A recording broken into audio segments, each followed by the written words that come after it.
திரு ராமன், இன்னைக்கு நம்ம ரவி சார்ட்ட அவருடைய கருத்தை அதிமுக சார்பாக பேசியாச்சு. நேற்று தோழர் டிஎஸ்எஸ் மணி போன்றவர்கள்லாம் தமிழ்நாட்டுடைய கள நிலவரத்தை சொன்னாங்க.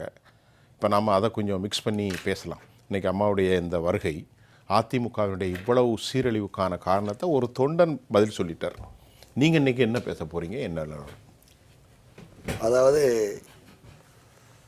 டெல்லியில் நான் சொல்லுமே இல்லை சொல்லலை கட்டல சொல்லலாம், சொல்லுங்கள். சரி, அண்ணன் எடப்பாடி அண்ணன் வந்து 2 நாளுக்கு முன்னால் டெல்லியில் போய் பாஜக மத்திய தலைவரை சந்திச்சிருக்காங்க. சரி, சந்திருக்கும் போது அங்கே என்ன ரிப்போர்ட் கொடுக்குறாங்கன்னா, தகவலை கொடுக்குறாங்கன்னா, அதிமுக ஒருங்கிணைந்த அதிமுக இங்கே இல்லை, அதிமுக ஒருங்கிணைந்த அதிமுக இல்லை. இந்த கட்சியில் சீனியர் எம்ஜிஆர் காலத்தில் உள்ள ஆளுன்னு சொல்லும் போது பார்த்திங்கன்னா கே செங்கோட்டையன் அவர்கள், ஜேசிடி பிரபாகரன் அவர்கள், மனோஜ் பாண்டியன் அவர்கள், இது மாதிரி பல தலைவர்களை ஓபிஎஸ் அவர்கள் சொல்லியிருக்காங்க. எம்ஜிஆர் அவர்கள் முதலமைச்சராகின்ற போது எஸ்டி சோமசுந்தரம் அவர்கள் சண்டை போட்டு வெளியே போயிட்டாங்க. அவரை கடைசி வரைக்கும் ஒரு நாள் ஃபுல்லாக வீட்டில் இருந்து வரவழைச்சி ஒரு ஓட்டு கூட மிஸ் ஆகக்கூடாதுன்னு உள்ள கட்டமைப்பை உருவாக்கப்பட்ட கட்சி. எம்ஜிஆர் காலமான பிறகு ஜேஎன்யூல பிரச்சனை ஆகும்போது அங்கே ஒரு கூட்டான ஒரு நிலைப்பாடு இருக்கின்ற போது வந்து ஜெயலலிதா அம்மாவுடைய தலைமையில் கட்சியை கொண்டு வந்தாங்க. இப்படிப்பட்ட இன்னல்களும் சோதனைகளும் வேதனைகளும் தாங்கிக் கொண்டு அந்த பிரச்சனைகள் என்று வரும்போது திமுகவால் பல்வேறு சோதனை காலகட்டங்களில் வழக்குகளையும் பொய் வழக்குகளையும் காணும்போது ஜெயலலிதா அம்மாவும் வி.கே. சசிகலா அம்மாவும் தான் அந்த சோதனைகளை தாங்கிட்டு இருந்தாங்க. சிறை வழக்குகள், பல்வேறு விஷயங்கள். இது வந்து எந்த விதத்தில் புனையப்பட்டதில்லை, எல்லாரும் தெரிஞ்சது. அதுக்கு இன்னொரு சின்ன சொல்கிறேன். இப்போ 2 நாளில் நம்முடைய தமிழ்நாட்டில் முன்னணி தொலைக்காட்சி ஒரு தொலைக்காட்சியில் நெறியாளர் ஹரி, உங்களுக்கு தெரிந்த நெறியாளர் ஹரி, ஆமாம், அவர் வந்து வி.கே. சசிகலா அம்மாட்ட பேட்டி எடுக்கிறாரு. சரி, அந்த பேட்டியில் பார்த்தீங்கன்னா அந்த அந்த ஆங்கர் நோண்டி கேட்குறாரு. சரி, அதுதானே அவர் வேலை. வி.கே. சசிகலா அம்மையார் எங்கேயுமே ஒரு பதட்டம் கிடையாது, நின்ற பொருள் அசைவும் அசையும் பொருள் நிற்கவுமான நிலைப்பாட்டில் ஸ்டேட்மெண்ட் கொடுக்குறாங்க. ஒவ்வொரு அறிக்கையில் எப்படி இந்த கட்சி வளர்ந்தது. அப்போ சொல்கிறாங்க, ஒரு இடத்த சொல்கிறாங்க, 2009 கழகத்தின் துணை பொதுச்செயலராக நீங்கள் இருக்கணும் என்ன அக்கா என்கிட்ட சொல்கிறாங்க. ஓ, 2009 அக்கா என்கிட்ட சொல்கிறாங்க. நான் சொன்னேன் வேண்டாம், நான் உங்கள் கூட நான் பணியில் இருக்கிறேன். ஓகே, இல்லை அதெல்லாம் பண்ணியாகணும், எனக்குன்னு ரூம் ஒதுக்கி தனியாக ஒரு ரூம் எல்லாம் ஒதுக்கி எல்லாம் ஃபிட் பண்ணாங்க. எனக்கு இல்லாட்டா நான் வந்து நீங்கள் கண்டிப்பாக இருக்கணும்னு சொல்லும்போது இல்லை, நான் உங்கள் கூட பயணிக்கிறேன். ஏன்னா எனக்கு தெரியும் எங்கள் அக்கா வந்து பொலிட்டிக்கல் மூவ்மெண்ட் எல்லாம் ஆட்சியில் வரும்போதெல்லாம் சீஃப் செக்ரட்டரி யாராக இருந்தாலும் என்ன தான் கேட்பாங்களே தவிர்த்து அக்காவில் கேட்குறது கிடையாது. எல்லாம் சிஎம் எங்கே இருக்காங்க, அம்மா எங்கே இருக்கா, அம்மா இருக்கான்னு கேட்பாங்க.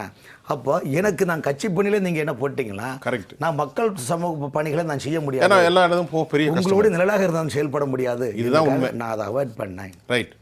அப்போ நெறியாளர் விட்டு பாடல, அவர் அது பாட்டுக்கு பாடலில் கேட்குறாரு, அதுக்கு எல்லாமே பதில் அவங்க சொல்கிறாங்க.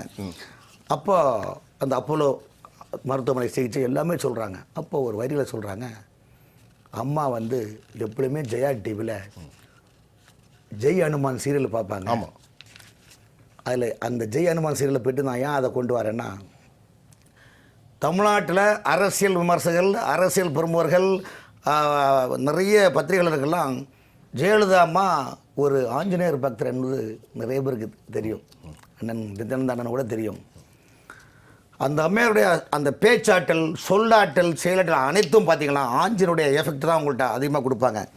அதில் என்ன விஷயம்னா, சிவனார் அம்சம் என்று மாரிதி புவியில் அவதரித்தாய், ஸ்ரீராமா ராமயன சிந்தையில் உறுதியாய் வைத்திருந்தாய் என்று சொல்லிட்டு, அஞ்சனை புத்திரனே அருள்வாய் ஆஞ்சநேய பிரபுவே, வாயுவின் திருமகனே வருவாய் வணக்கத்தை ஏற்றுடனே என்று ஆஞ்சநேயருடைய பாடல். அந்த ஆஞ்சநேயரை உங்களுக்கு வணங்கக்கூடியவங்களுக்கு பார்த்தீங்கன்னா அந்த அளவுக்கு தைரியமும் மக்கள் மீது நம்பிக்கையும் பற்றி ஒரு நிலைப்பாடு இருந்தாங்க. இதில் நம்முடைய கடந்த ஞாயிற்றுக்கிழமை 4 நாளுக்கு முன்னால் நம்முடைய மதுரை திருப்பரங்குன்றத்தில் மாண்புமிகு பாரத பிரதமர் திருப்பரங்குன்றம் சாமியை கும்பிட வந்தாங்க. ஆன்மீகத்தை பொறுத்தவரையும் தமிழகத்தில் அரசியலில் ஜெயலலிதா அம்மாவுக்கும் வி.கே. சசிகலாவுக்கு நிகராக தமிழகத்தில் ஒரு தலைவர் ஆன்மீகத்தில் இல்லை. ஆன்மீகம், அரசியல், மக்களுடைய கட்டமைப்பை வடிவமைத்து கொடுத்தது இவர்கள் தான். அது ஏன் சொல்ல வரேன்னா, ஞாயிற்றுக்கிழமை மதுரை திருப்பரங்குன்றத்தில் மாண்புமிகு பாரத பிரதமர் சாமி கும்பிட வராங்க. அன்னைக்கு நான் தினமலர் தொலைக்காட்சியில் வர்ணனை கொடுக்குறேன். நான் வர்ணனை பண்ணுறேன் சார். ஓஹோ. அதில் நான் வர்ணனை நான் அப்போ தான் நீங்கள் ஆன்மீகத்து வர்ணனை உண்டு. அந்த ஆன்மீகத்தில் என்ன சொன்னேன்னா, என்ன சொன்னீங்க? சுவாமிமலை அந்த நம்ம திருப்பரங்குன்றத்தின் முருகனுடைய அந்த மகிமையில் சரி. ஹரிச்சந்திரன் இழந்த பொருளாம் அங்கே வந்து தான் மீட்டாரு. சரி. அதே போல் சூரபத்மனை வதஞ்சது தான் அங்கே தான். இந்திரனுடைய மகளை தேவயானையை திருமணம் செய்த முருகப்பெருமனும் அங்கே தான். இன்னொன்று கதைகளை சொல்லி ஏன் இதை சொல்கிறேன் என்றால், நம்முடைய தமிழகத்தில் உள்ள அனைத்து முருகன் கோயிலிலும் கொடிமரத்தை வழங்கியது ஜெயலலிதா அம்மாவும் வி.கே. சசிகலா அம்மாவும் தான் சொன்னேன். இந்த வரியை சொன்னி அது நிவாரணம் மறுநாளைக்கு ஒரு 4-5 முக்கியமான ஆன்மீக பெருமுறை சொல்கிறாங்க. எனக்கே ஆச்சரியமாக தான் சொல்கிறேன். நீங்கள் வந்து அந்த குறிப்பிட்ட அந்த குறிப்பாக, அதாவது இந்த முருகன் தமிழகத்தில் உள்ள அனைத்து முருகன் கோயிலிலும் ஜெயலலிதா அம்மாவும் வி.கே. சசிகலா அம்மையார் தான் கொடிமரம் கொடுத்தார்கள் என்ற நிலைப்பாட்டை சொல்லும்போது எனக்கு மறுநாளைக்கு 7 தொலைபேசியில் என்ன சொல்கிறாங்கன்னா, ஐயா ஜெயலலிதா அம்மா ஆஞ்சநேயர் பக்தர், ஆனால் வி.கே. சசிகலா அம்மா முருக பக்தர். வார்த்தை நல்லா புரிஞ்சுங்க சார். நான் ரெண்டு தலைவர்களையும் ஈக்குவலாக ஒரு வந்து வர்ணனை கொடுக்குறேன். அந்த இடத்துல சாமானிய ஒரு தொண்டன் சொல்கிறான், சார் அம்மா ஆஞ்சநேயர் பக்தர், வி.கே. சசிகலா அம்மா முருக பக்தர், எந்த முருகன் கோயிலுமே பாருங்கன்னு சொல்லும்போது பித்திக்குழி முருகதாஸ் உங்களுக்கு தெரியும், மிகப்பெரிய பக்தி பாடல்கள் வந்து அண்ணன் மின்னல் ரவிக்கும் தெரியும் நினைக்கிறேன். அந்த அவருக்கே தெரியாது. ஆமாம், தெரியாமல் இருக்காது. அதில் வந்து ஓடு மனம் உன்னை நாட ஓடிவா சண்முகா, ஓடு மனம் உன்னை நாட ஓடிவா சண்முகா, ஒருவனை ஏற்று தெத்தெடுத்தாய் உத்தமா சண்முகா, கால் பிடித்தோம் காத்தருள வா வா சண்முகா வா. அது அந்த பாட்டு எதுக்கு சொன்னால், நித்யானந்தஞ்சிக்கெல்லாம் பஜனை பாடக்கூடிய அந்த கோயிலில் இந்த பாடல் முக்கியமான பாடல். இப்போ புரியுதா? இந்த பாடலை ஏன் இந்த வரியை கொண்டான்னா, இந்த பாடல் தமிழகத்தில் பிரசித்தப்பட்ட பாடல். கார்த்திகை மார்கழி வந்தாலே எல்லா கோயிலும் இது பஜனைக்கான முக்கியமான பாடல். நீங்கள் அதாவது பித்துக்குழி முருகன். ஆமாம், அந்த பாடலை பாடல உடம்புலாம் உங்களுக்கு ஒரு சிலிர்ப்பான ஒரு இதுவும். அந்த நிலைப்பாட்டில் வரும்போது கந்தசஷ்டி கோஷத்தில் ஒரு இடையில வரி வரும் பாருங்க. அதிமுக தலைவர்களை செல்வி ஜெயலலிதா அம்மா முதலமைச்சராகின்ற போது தலைவர்களையும் வி.கே. சசிகலா அம்மாவையும் மக்கள் தொண்டர்கள் எப்படி வருக என்று நினைத்தால் கந்தசஷ்டி கோஷத்தில் ஒரு வரியும் பாருங்க. இந்திரன் முதலாய் என்றிசை போற்ற மந்திர வடிவேல் வருக வருக, வாசவன் மருக வருக வருக, நேச குரமகள் நினைவுவன் வருக, ஆறுமுகம் படைத்த ஐயா வருக, நேரிடும் வேலவன் நித்தம் வருக, சிரஸ்கிரி வேலவன் சீக்கிரம் வருக, சரவண பவனார் சடுதியில் வருக. இந்த பாடலை ஏன் சொல்கிறேன்னா, கந்தசஷ்டி கோஷல வரிகளில் அந்த வருக வருக என்று சொல்கிறேன். நான் அதிமுக தொண்டர்கள் பொதுமக்கள் சென்னை போயஸ்காட்டிலிருந்து கோட்டை செல்லும் வரையில் சாலின் இருபுறமும் எப்படி இருந்தது என்று பக்தி மார்க்கமும் தெய்வீக மார்க்கமும் அமைதி மார்க்கம் அன்பு மார்க்கமாக இருந்தன. இதை ஏன் சொல்கிறேன் என்றால், இன்று அதிமுக பிளவுபட்டு உள்ளது. ஆனால் வி.கே. சசிகலா என்ன நினைத்தார், இன்று செய்வார்கள் நாளை திருடுவார்கள் என்று சொன்னார். சொல்லிப்பார் தள்ளிப்பார் தள்ளிக்கலை என்று தென் மாவட்டத்தினுடைய பழமொழி. ஆனால் இவர்கள் திருந்திய பாடில்லை. அப்படி என்றால் அண்ணன் மின்னல் ரமேஷ் போன்ற தலைவர்கள், தொண்டர் மின்னல் ரவி போன்ற தலைவர்கள் நாம் இனி பொறுமை கொள்ளாது. அதிமுக தொண்டர்களையும் தமிழகத்தினுடைய மக்களின் வாழ்வாதாரத்தையும் காத்து ரட்சிக்க வேண்டும் என்று சொன்னால் அது வி.கே. சசிகலா அம்மையாதான் சேரும் என்றால், கதிரட்சிக்கணும் கன்னிமார்களே பொன்னி கன்னிமூல கணபதியே, பதிரட்சிக்கணும் பரிவு காட்டணும் கன்னிமூல கணபதியே. இன்னும் ஐயப்ப பக்தி பாடல். ஏன்னா அண்ணன் ரவி பாருங்க எவ்வளோ ரசிக்கிறாரு பாருங்க அந்த பாடல் வரிகளை.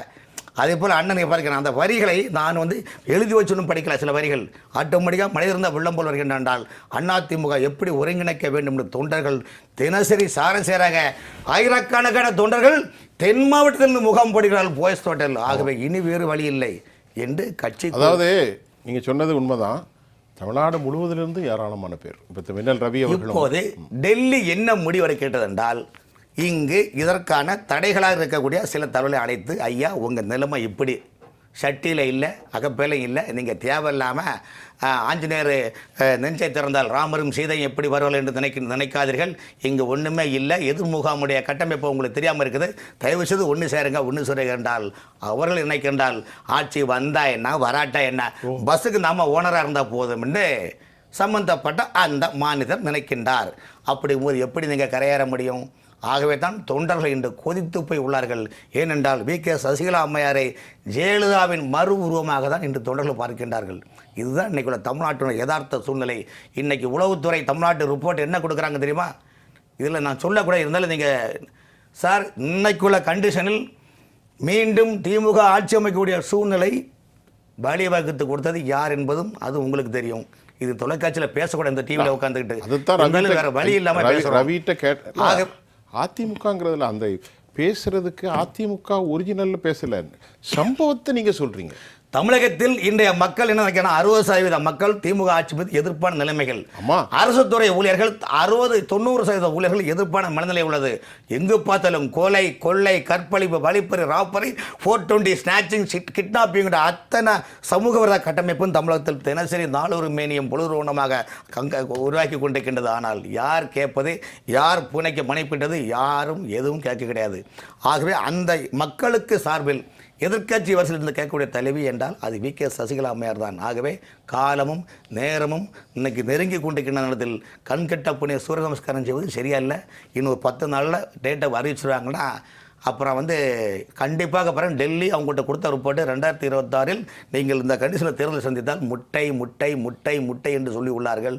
ஆகவே இந்த முட்டை என்ன நிலைப்பாடு அவர்கள் தான் யோசிக்க வேண்டும். இதைத்தான் வி.கே. சசிகலா அம்மையார் சொல்லிக்கிறார் பாருங்க. நான் அதாவது அண்ணன் நீங்க அந்த எல்லோரும் அழைக்கிறோன்னு சொல்றான்ல, கிறிஸ்தவ மதத்தில் ஒரு வசனம் உண்டு, வருத்தப்பட்டு பரஞ்சொம்பவர்களே எல்லோரும் இடத்தில் வாருங்கள், நானே உனக்கு மீட்பரும் இரட்சகரும் போதகருமாக இருக்கிறேன், எல்லோரும் இடத்தை வாருங்கள் என்று சொல்லுகின்ற போது சாமானிய கஷ்டத்தில் இருக்கவங்க ஒரு தன்னம்பிக்கை வருகின்றது. வார்த்தை. ஆமா, வருத்தப்பட்டு பாரஞ்சவங்க மனசுல எல்லாம் வாங்க, இங்க வாங்க, ஆண்டவராகிய நான் அருள் கொண்டு தட்டுங்கள் திறக்கப்படும், கேளுங்கள் கொடுக்கப்படும். ஏசு என்ன சொன்னாரு? தட்டுங்கள் திறந்து கேளுங்க, பிரார்த்தனை புரிங்க என்றார். ஏன்? மக்களை ஒருங்கிணைத்த ஒரு அற்புதமான சொல்லாடு. ஐயா ராமன் நிறைவு கருத்து. திமுகவில் இப்போ 2 நாளாக சோசியல் மீடியாவில் பார்க்குறாங்க.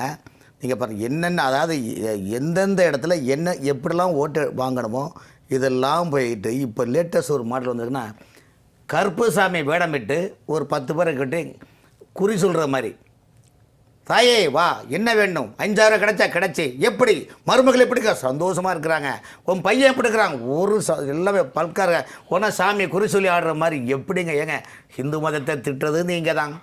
இப்போ ஹிந்து மதத்தினுடைய கலாச்சாரம் பண்பாடு சாமி ஆட்டங்கத்தில் வச்சு கருப்பசாமி பாட்டை வச்சு அங்கே இடி முழங்குது கருப்பசாமி தங்க கலசம் சொல்லிட்டு எப்படிலாம் ஓட்டுவாங்க நடிக்கிறாங்க பார்த்தீங்களா?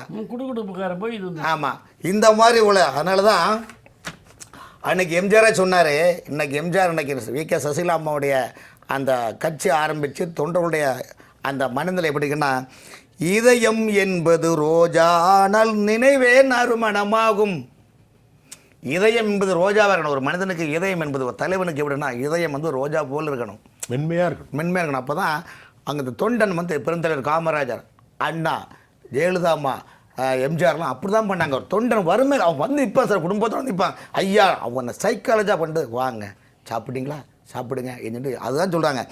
இதயம் என்பது ரோஜா ஆனால் நினைவே நறுமணமாகும், எங்கே இதயம் அங்கே வாழும் அன்பே என்னை ஆளும், நான் உங்கள் வீட்டு பிள்ளை, ஊர் அறிந்த உண்மை, நான் செல்லுகின்ற பாதை பேரறிஞர் காட்டும் பாதை என்ற அண்ணாவின் கொள்கையில், எம்ஜிஆரின் வழியில், ஜெயலலிதா அம்மா காட்டிய பாதையில் அதிமுக ஆட்சி அமைப்போம் என்றுதான் வி.கே. சசிகலா அறையல் கூடல் விடுத்துள்ளார்.